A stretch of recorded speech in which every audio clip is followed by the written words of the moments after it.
All scientist of NCERT biology CUET 2026।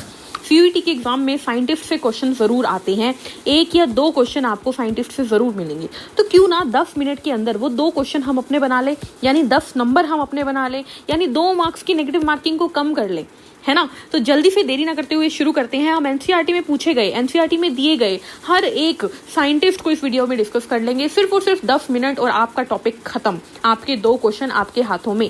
तो देरी ना करते हुए शुरू करते हैं। हेलो नमस्ते, आई एम दीपाली गोयल। स्वागत है आप सभी का आप सभी के यूट्यूब चैनल साइंस मैजिक पर। अगर वीडियो पसंद आई तो लाइक शेयर सब्सक्राइब जरूर कीजिएगा। चलिए सबसे पहले बात कर लेते हैं ग्रेगर जॉन मेंडल की। इनके बारे में आपको याद रखना है, ये 1822 टू 1844 के साइकिल में काम किया इन्होंने। इन्हें फादर ऑफ जेनेटिक्स भी कहा जाता है। इन्होंने गार्डन पी के ऊपर एक्सपेरिमेंट किया था, जिसे हम पाइसम फेटाइवम कहते हैं, ठीक है। इन्होंने लॉ ऑफ इनहेरिटेंस दिया था, ठीक है, और कितने साल काम किया था? 7 साल काम किया था, ठीक है। उसके बाद आते हैं पुनेट साहब। पुनेट साहब ने पुनेट स्क्वायर दिया था, ग्राफिकल रिप्रेजेंटेशन दिया था प्रोबेबिलिटी को कैलकुलेट करने के लिए। De Vries, Carl Correns and Erich von Tschermak. अगर इनकी बात करें तो इन्होंने मेंडल के रिजल्ट को रीडिस्कवर किया था, मेंडल के मरने के बाद उनको जागरूक किया। Sutton and Boveri chromosomal theory of inheritance दिया 1902 के अंदर। थॉमस हंट मॉर्गन के बारे में याद रखेंगे, इन्हें एक्सपेरिमेंटल जेनेटिक्स के फादर कहा जाता है। इन्होंने लिंकेज और रिकॉम्बिनेशन के बारे में बात किया और उन्होंने ड्रोसोफिला यानी फ्रूट फ्लाई के ऊपर काम किया था।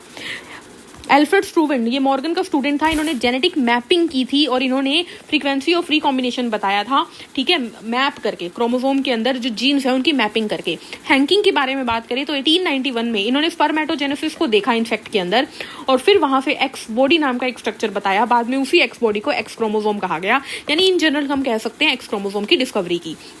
लैंगडन डाउन, ये CUET का बहुत इंपॉर्टेंट क्वेश्चन है, डाउन सिंड्रोम की खोज की थी, जो कि होती है ट्राइसोमी ऑफ 21 क्रोमोसोम, ठीक है, पहला जेनेटिक डिसऑर्डर जो डिस्क्राइब किया गया। फ्राइड्रिश मीशर, इन्होंने न्यूक्लिन के बारे में बताया। न्यूक्लिन क्या था? इन्होंने कहा कि भाई एक चीज है न्यूक्लियस के अंदर जो कि एसिडिक है, बाद में वो DNA कहलाया, पहले इन्होंने न्यूक्लिन नाम दिया था। मॉरिस विलिकन एंड रोजलिंड फ्रैंकलिन, इन्होंने एक्सरे डिफ्लेक्शन डाटा किया और इन्होंने बताया कि DNA मॉलिक्यूल हेलिकल कॉन्फ़िगरेशन का है। वॉटसन एंड क्रिक ने बाद में और अच्छे से स्टडी की और DNA का डबल हेलिक्स स्ट्रक्चर दिया। इन्हें नोबेल प्राइज भी दिया गया था 1962 में, इन दोनों को और मॉरिस विलिकन को, तीनों को। एरविन शारगाफ ने शारगाफ रूल दिया ATGC के बारे में। फ्रांसिस क्रिक ने सेंट्रल डोगमा के बारे में बताया। सेंट्रल डोगमा क्या होता है? जब हम बात करते हैं DNA से RNA, RNA से प्रोटीन बनाने की, ट्रांसक्रिप्शन, ट्रांसलेशन और DNA टू DNA रेप्लिकेशन, ये सेंट्रल डोगमा हो गया, ठीक है। चलिए उसके बाद इन्होंने ही अडेप्टर मॉलिक्यूल यानी tRNA के बारे में भी बात की। फ्रेडरिक ग्रिफिथ, ये मैकोल्ड, एवरिक, मैकार्टी, हर्शे एंड चेस, इन तीनों ने DNA को खोजने की कोशिश की। इन्होंने बताया कि DNA is the genetic material. तो सबसे पहले ग्रिफिथ ने 1928 में ट्रांसफॉर्मिंग प्रिंसिपल दिया, इन्होंने स्ट्रेप्टोकोकस निमोनिया पे काम किया। उसके बाद एवरी मैकोल्ड, मैकार्टी ने ट्रांसफॉर्मिंग प्रिंसिपल को ही बायोकेमिकली प्रूव किया, इन्होंने DNA को हेरिडिटी मटेरियल ही कंक्लूड किया, ठीक है। हर्शे एंड चेज ने प्रूफ दे दिया कंप्लीटली कि भाई कंफर्म्ड है बैक्टीरियोफेज की मदद से कि DNA ही जेनेटिक मटेरियल है।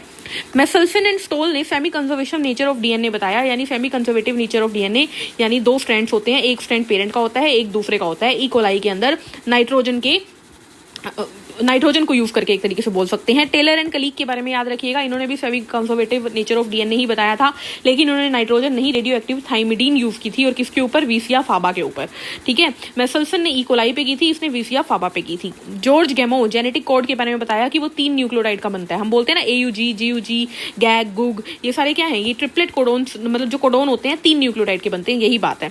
हरगोबिंद खुराना की बात करें तो इन्होंने केमिकल मेथड दिया था, किस चीज का? इन्होंने RNA मॉलिक्यूल को सिंथेसाइज करने के बारे में बताया था। फर्स्ट आर्टिफिशियल जीन 1972 में इन्होंने बताया था। नीरनबर्ग की बात करें तो इन्होंने क्या बताया था कि एक तरीके से आप ये मान लीजिए कि इन्हें प्रोटीन सिंथेसिस के अंदर सेल फ्री सिस्टम के बारे में बताया, ठीक है। इंपॉर्टेंट नहीं है, इसको आप स्किप कर सकते हो, इसको भी और सीवियर और शोआ का भी। Francisco Jacob and Jacob Monod, very very important, इन्होंने लैक एपेरोन के बारे में बताया था। ZYA याद है? वही वाला लैक एपेरोन। फ्राइड्रिश सेंगर, इन्होंने सेंगर सीक्वेंसिंग दी थी, ह्यूमन जीनोम प्रोजेक्ट में काम किया था, मेनली यही बात याद करनी है। एलेक जेफरीज ने DNA फिंगर प्रिंटिंग टेक्निक के बारे में बताया। लुइस पास्चर ने बोला था भाई स्पॉन्टेनियस जनरेशन नहीं होती, ऐसा नहीं है मिट्टी में अपने आप इंसान उग गए, नहीं, लाइफ जो होती है वो प्री एग्जिस्टिंग लाइफ से आती है, इन्होंने ये बोला। ऑपरीन एंड हेल्डेन, इन दोनों ने क्या किया था? इन्होंने बोला कि भाई फर्स्ट फॉर्म ऑफ लाइफ जो होती है वो pre existing non living organic molecule से आई थी। इन्होंने केमिकल एवोल्यूशन के बारे में बताया कि भाई केमिकल से हमारी एवोल्यूशन हुआ है। SL मिलर ने प्रिमिटिव अर्थ कंडीशन हमारी अर्थ के ऊपर इस टाइम पे बनाकर क्या प्रूव किया कि हाँ ये बात जो है ओपेरिन हार्डन की बात है, बिल्कुल सही है। इन्होंने 3 गैसेस CH4 H2 NH3 का यूज़ किया था, पानी का वाटर वेपर का यूज़ किया था 800 डिग्री सेल्सियस पे, ठीक है। एल्फ्रेड वेलेस ने मेरे आर्कीफेलेगो, बिल्कुल डार्विन की तरह ये भी शिप पे निकल गए थे और इन्होंने डार्विन की तरह ही इवोल्यूशन पे काम किया था। अर्नस्ट हैकल एम्ब्रोलॉजिकल सपोर्ट के बारे में बताया। कार्ल अर्नस्ट वॉन बेयर, इन्होंने एम्ब्रोलॉजिकल सपोर्ट को खत्म कर दिया, इसने कहा हैकल गलत बोलते हैं।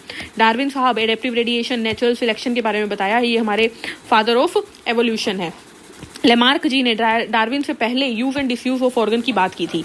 थॉमस मैल्थस ने पॉपुलेशन पे काम किया था। ह्यूगो डे वरीज ने म्यूटेशन थ्योरी दी थी, क्या दी थी? म्यूटेशन थ्योरी, और सॉल्टेशन की भी बात इन्होंने ही की थी, ठीक है। हार्डी विनबर्ग जो है, इन्होंने क्या किया था? हार्डी विनबर्ग प्रिंसिपल दिया था, P+Q जो होता है वो 1 होता है, P² + 2PQ + Q² = 1, ये 2 इक्वेशंस दी थी, ठीक है। फिर MS स्वामीनाथन और नॉर्मन बोरलॉग, ये ग्रीन रेवोल्यूशन से जुड़े हुए हैं, इन्होंने ग्रीन रेवोल्यूशन की बात की थी, वीट के ऊपर मेनली काम किया था, ठीक है, ये इन्होंने बात की, ठीक है। उसके बाद आते हैं हिपोक्रेट्स, आयुर्वेद के अंदर इन्होंने गुड ह्यूमर के बारे में बात की। विलियम हार्बेड ने ब्लड सर्कुलेशन देके कह दिया ये गलत है, ह्यूमर की कोई चीज़ नहीं होती। मैरी मेलोन टाइफाइड मैरी के नाम से फेमस है, इसके टाइफाइड था, ये कुक थी, इसने बहुत लोगों को टाइफाइड फैलाया, ठीक है, तो ये इसलिए फेमस है। अलेक्जेंडर फ्लेमिंग, इन्होंने पहली जो एंटीबायोटिक है यानी पेनिसिलिन की खोज की, गलती से खोज हुई थी ये स्ट्रेप्टोकोकस के ऊपर काम कर रहे थे। अर्नस्ट चेन एंड फ्लोरे ने पहली बार पेनिसिलिन को यूज करके वर्ल्ड वॉर 2 के दौरान सैनिकों को, आर्मी को ठीक किया, इसीलिए इन्हें नोबेल प्राइज दिया गया।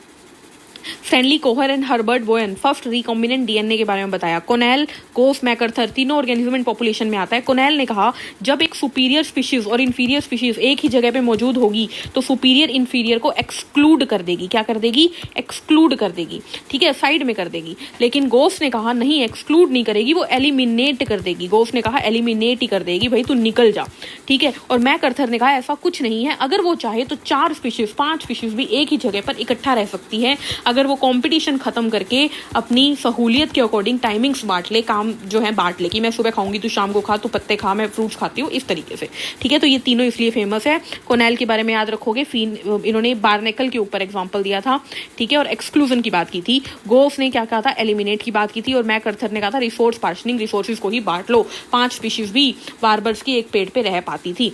लास्ट आता है बायोडाइवर्सिटी से, एडवर्ड विल्सन, इन्होंने बायोडाइवर्सिटी टर्म दी। रॉबर्ट मे ने 7 मिलियन स्पीशीज बताई थी कि भाई 7 मिलियन जो है स्पीशीज की डाइवर्सिटी है। अलेक्जेंडर वॉन हम्बलबोल्ट, ये फादर ऑफ इकोलॉजी कहलाते हैं, इन्होंने स्पीशीज एरिया रिलेशनशिप दिया था, यानी कि जितनी ज़्यादा एरिया होगा उतनी ज़्यादा स्पीशीज होंगी, ठीक है, जहाँ से ग्राफ भी आया था।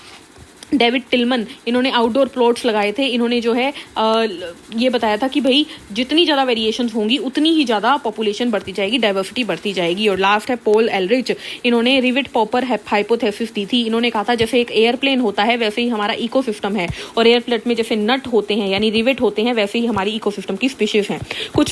कुछ नट्स जो होते हैं वो बहुत ज़्यादा इंपॉर्टेंट होते हैं, कुछ के बिना भी चल जाता है, बिल्कुल उसी तरीके से स्पीशीज में होता है। अगर विंग्स के नट्स को तोड़ दिया जाए, निकाल दिया जाए, तो पूरा का पूरा इकोसिस्टम एयरप्लेन जो है वो इम्बैलेंस हो जाएगा। बिल्कुल उसी तरीके से कुछ इंपॉर्टेंट स्पीशीज को निकाल दिया जाए तो पूरा इकोसिस्टम इम्बैलेंस हो जाएगा, ये इन्होंने बात की थी। तो ये है हमारे क्लास 12 के सारे हमारे साइंटिस्ट। आई होप ये वीडियो आप लोगों के लिए बहुत काम आने वाली है। अगर आपको ये वीडियो 10 नंबर दे जाती है ना, 2 क्वेश्चन ठीक करवा देती है, तो उससे ज़्यादा अच्छी चीज़ मेरे लिए कुछ नहीं होगी, क्योंकि मेरे स्टूडेंट्स के नंबर ही मुझे खुशी देते हैं। तो मिलते हैं नेक्स्ट वीडियो में, तब तक के लिए हंसते रहिए, मुस्कुराते रहिए। वीडियो पसंद आए तो लाइक ज़रूर करिएगा, अपने दोस्तों में शेयर करिएगा और सब्सक्राइब ज़रूर कीजिएगा। Take care, thank you, bye bye.